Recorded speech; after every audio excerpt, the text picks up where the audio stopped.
Okay, let's tackle a topic that I think everyone's going to be interested in, especially the new Tesla owners, is Oh no, what don't can say you it. expect? I'm going to say it. What can you expect in winter in terms of range and range loss? And then what are the strategies for planning around that?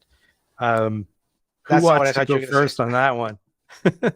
No, I'm saving that one for next, but Yeah, who okay. wants to start?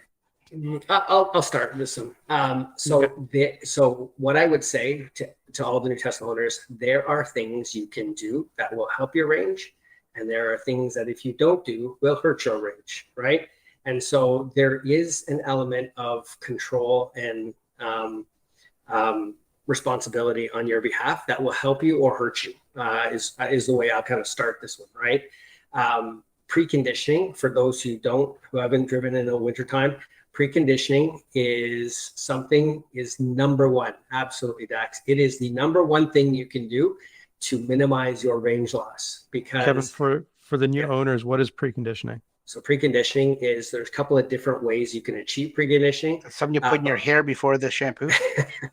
yeah, It's moose.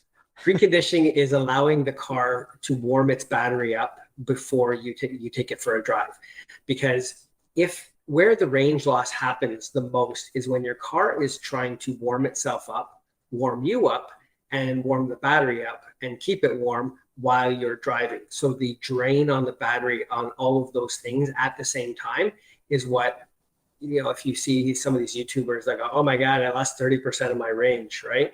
Um, it's usually because they're trying to start driving in a dead cold car. And, you can do that, but you will experience, a hefty amount of range loss, right? So there's a couple of different ways you can achieve preconditioning. One is through the scheduling.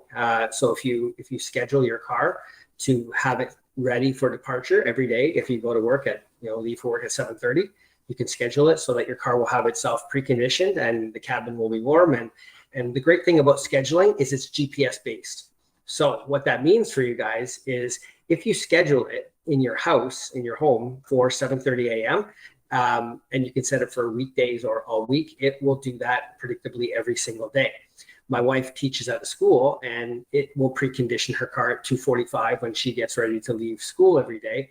And it's based on that GPS. So if she doesn't go to school that day, the car will not precondition itself at 2:45 because it is not at the school's location where the preconditioning was set up. So it's GPS based, right? And so a lot of owners don't realize that. And so you can always set the car to do it itself if you have a predictable schedule. Or if you don't have a predictable schedule, you can just simply turn on your heating elements through the app when you're getting ready to leave. It's really great from the perspective of not having to brush off your car or scrape your windows because the car will melt itself off. And it also does the battery a huge favor by preconditioning as well. Let me just jump in because I know there's a lot of discussion about this every winter and preconditioning. Um, Obviously, it's going to work best if you're plugged in, right? I mean, you can still precondition when you're not plugged in, Oh, correct? sorry. Yeah. Yeah, Yes, you can. yeah. So, in terms of maximizing your range, whenever you can, right? If you can plug in and precondition, that way when you set about on your trip, you will be your battery will be up the optimal temperature, and your range loss. You may otherwise lose 40%, but maybe preconditioning you're going to lose 30% on those really, really cold days.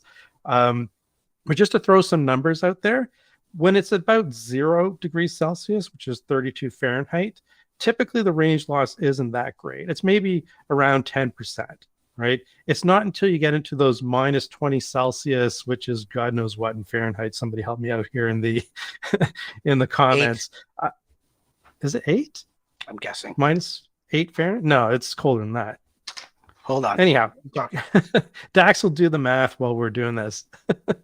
But anyhow, on those really cold days, right? This is where preconditioning can really save you some range because I'm not going to sugarcoat this. I never -4. -4 Fahrenheit. Okay. Yeah. All right. So Dax, you're pretty close. I stand corrected. But yeah, I said +8.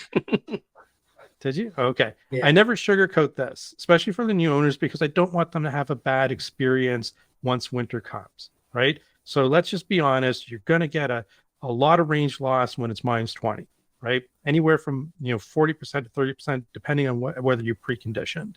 And that's just the way it is, right? And you just have to plan around it. So what that means, if you're on a long trip, you might have to do an extra supercharging stop, to compensate. But there's so many superchargers all over the place. Generally, I have never, ever run into an issue in the wintertime going anywhere, whether it's me going from Toronto to Montreal, or which is 600 kilometers, or any other trip I've done in the winter. So the point I would like, I point out to people when they ask me about this all the time is it's really only an issue if you're actually on a trip, because our cars have ranges of 4 to Model S 600 kilometers, right? And if you start at 90%, if you charge to 90%, or a lot of the Model 3s now go to 100% with the lithium iron phosphate batteries. So if you're charging to 90 or 100% every single day, even at a 40% range loss, you're looking at, I don't know, 200 kilometer range, 250 kilometer range. Who's going to do that in a day if you're not on a trip? And so once again, okay, your range loss might be big, especially on really, really cold days.